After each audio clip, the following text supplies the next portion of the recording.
There are also several studies that indicate that there's a possible connection between vitamin D and the development of cancer. Additional studies on animal subjects have found that vitamin D helps to protect neurons and reduces inflammation within the brain. All of these factors likely improves the overall function of the brain, helping promote alertness, quicker response times. I'm going to put a link to a study below that also analyzed the effects that vitamin D levels play on a collection of subjects that were performing mental exams.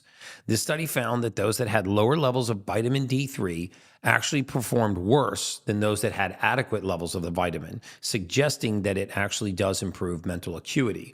It boosts your mood. Vitamin D benefits your daily mood, especially in the colder, darker months. This is where the old wives' tale about catching a cold came from. There's no such thing as catching a cold. In fact, there's more pathogens and bacteria outside in warm weather than there are in cold weather. But why do we associate catching a cold with cold weather? Because when the weather gets cold, we layer up. When we layer up, our vitamin D3 levels drop. When our vitamin D3 levels drop, we are more susceptible to common colds. So we link cold weather with the association of illness. I mean, several studies have revealed that the symptoms of seasonal affective disorder, and I used to live in Chicago, and I went to grad school there. I was there for 6 years, and I learned living in Chicago to believe in seasonal affective disorder. There was several months that would go by where you couldn't even see the sun. The sky was just this kind of gray, misty, sort of just cold and gray.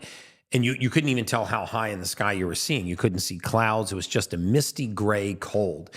And I never believed in seasonal affective disorder until I would get several months into the winter in Chicago. I lived downtown on 10th and Wabash in an area called the South Loop.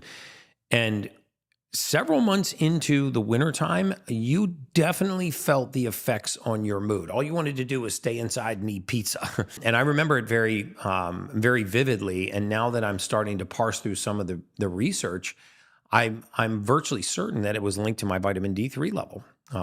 Seasonal affective disorder has been linked to low levels of vitamin D3. They're associated with lack of sunlight and lack of the production of this vitamin.